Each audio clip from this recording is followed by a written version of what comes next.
Okay, after we have all of our pieces cut out, filed, sanded, and they're perfect and beautiful, the last thing I want to do is attach them together, so rivet them together. So this has its little top square piece. This is only going to be joined by one rivet right there in my top area. So I'm not going to do this one as the example because it'll be a little bit different, but I'll finish it so you'll have it to look at as a nice completed project. Instead, I'm going to show you the riveting process on these two scrap pieces of metal. As you can see, they've only been sawn out. They are not filed yet. So again, a good example of technically bad filing if they didn't finish these, right? Lumpy, weird curves, not a perfect circle, inconsistent width. So filing and sanding these until they look more finished and professional, like this guy. Front and backs. So at this point, because all your filing is done, all your sanding is done, you want to be very careful with these two pieces. We're going to be riveting on a steel block. Steel is harder than our metal, so it can scratch these. So I'm going to get a paper towel, put it down over it, and the first thing I want to do is just line these up how I want them to go when they are attached. So I'm going to do something like that. Being very gentle with my pieces. I'm not like scraping them around on each other, because again, that will ruin the sanding I've done, which will make you sad. But I want to lay them out, figure out how I want them to be positioned. And then I want to plan out where my rivets are going. So for this design and in general, you will need 2 rivets to hold your pieces together. For this little earring, because my top piece is so tiny, I'm only going to put 1 rivet to hold those 2 pieces together. I can also put only 1 rivet to hold pieces together if I want them to move. So I might intentionally make this rivet loose so that this bottom part swings separately from that. They're attached, but there's a little bit of motion there. For most pieces though, you want your 2 pieces to be stable and attached securely. So I'm laying these out. I want to decide where I want my rivets to go. And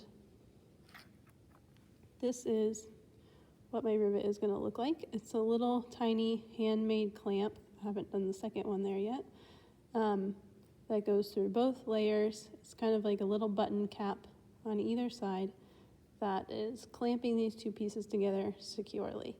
So yeah, laying out my pieces first, decide where I want my rivets to go, and then kind of make either a mental note of that or, a physical note. It would be smart of me, to plan this from the back, because if I just want one here and here, I need to make sure it lines up and goes through this one. So even though technically this design would be this direction, I really need to make sure I get a rivet in these and not like right on the edge. I want it to be right in the center. So I'm going to do 1 rivet there, 1 rivet there, especially because there's a cut right there that will hold it together. If there wasn't a cut right there, I would probably do them a little closer. Actually, let's just do it in the middle. 1 there, 1 there. I don't know if I'm going to be able to see that very well. There we go. So that's where I want my rivets to go. And I'm going to plan this on just 1 layer at a time. So again, generally I would do it in my top layer, but if my back is a little bit thinner, like this one, I actually planned from this side because I want that rivet to be right in the center and not like accidentally on an edge somewhere. So I need to make sure they line up nice and smoothly with enough area to fit my rivet in. So from whatever side that means you need to plan from that side. For me, that's planning from the back. So at this point, once I've planned where I want my rivets to go there and there, I'm going to gently, I cannot overemphasize the amount of gentleness needed. You've spent like hours and hours and hours on this project, and if you're rough and rush this part, it can kind of ruin everything you've done so far. So take your time with it. So yeah, essentially riveting is drilling a hole in both of your layers and then putting a little piece of wire through. So you see I have a hole in here, a hole in my back piece. I'm going to insert a wire and hammer it to create a clamp action. So I want to drill holes in one layer at a time. So whichever one I planned where I want my rivets to go, I'm going to use my center punch and a soft hammer the same way I prepared for drilling a hole to cut a shape out of the middle of my metal. I'm going to make that little center punch and then take this over to the drill press and drill those 2 holes. If I had more rivets, I would drill all the holes for this particular layer now. So I have my holes drilled in this layer to prepare for my rivets. If the drill bit isn't super sharp, it might leave a little burr on the back. And depending on how big that is, like this is kind of big. So I'm actually going to remove it with a file. Very, very, very carefully, because it's just a very thin piece of metal, so it won't take that much work. But I need to make sure that I'm only filing this little piece of metal and not scratching the whole surface that I have carefully sanded. So I don't need to file it off entirely, I just want to flatten it a bit. So you can see it's still there, but it's much smaller now. So that will work well for riveting. And now once I have these holes drilled, I can line it back up again. Make sure I like the way it looks from the front. And now I'm going to tape my 2 layers together. So again, I'm being super careful with my pieces as I pick them up and move them around.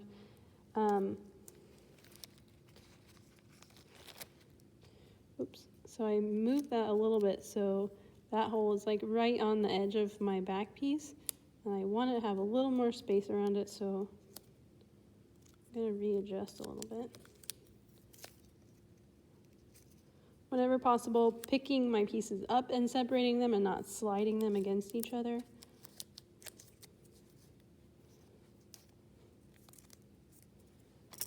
So I'm going to tape it there, and also I'm going to tape it over here. I just want them securely together. Okay, so I'm going to go ahead and drill through the hole I've already drilled into my back layer. I personally like to put a paper towel down because these little bits of metal can scratch. And again, I hate sanding, so anything that can help protect me from having to do more sanding, the better. So a little paper towel down just to protect the back of this. And I want to line it up ahead of time. So through that hole into my back layer. It is going to be a bit different, like I just mentioned. It's slightly more dangerous to be drilling like this. So I'm going to hold my metal down extra tight. I don't want them to move and shift around. If one piece is moved one way and one piece moves the other way, that can make my blade break off in my hole, which is very frustrating. So I'm going to, in order to combat that, going to hold down very tightly, and I'm also going to drill very slowly. So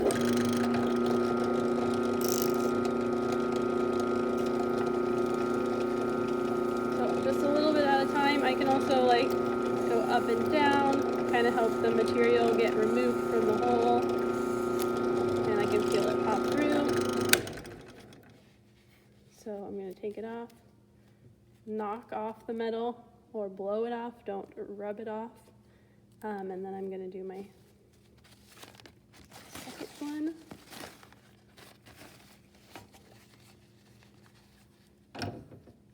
Get that lined up ahead of time. And again, holding down very tightly, drilling very slowly.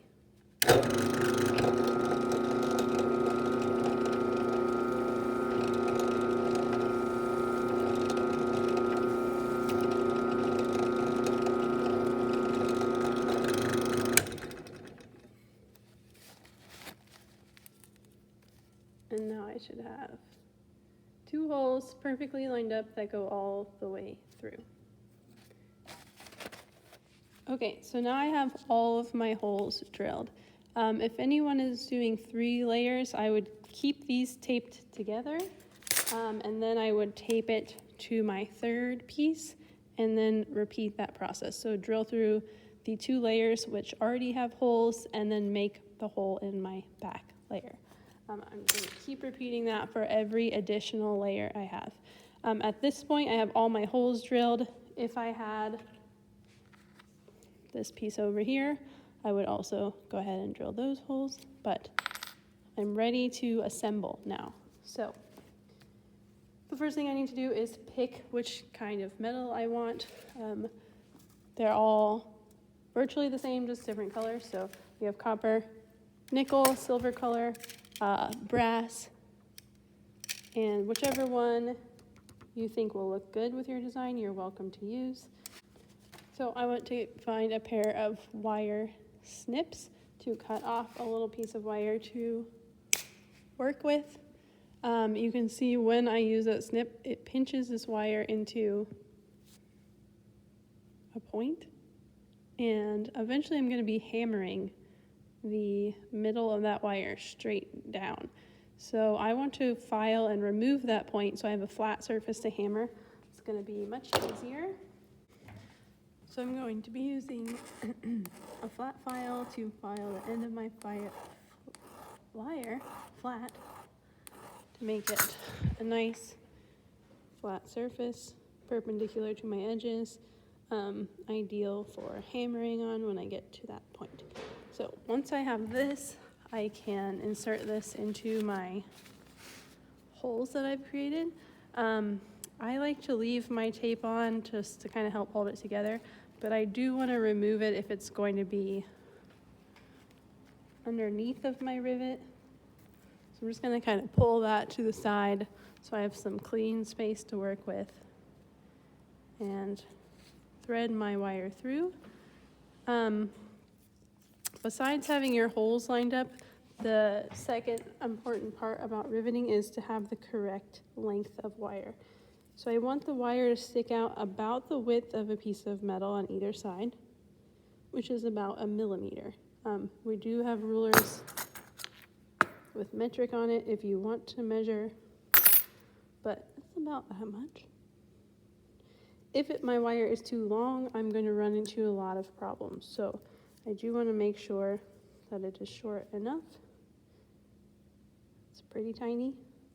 I'm going to use my snips, the flat side down, so I can get closer and hold on to my wire or aim at the ground, because this piece will like shoot across the room when I snip.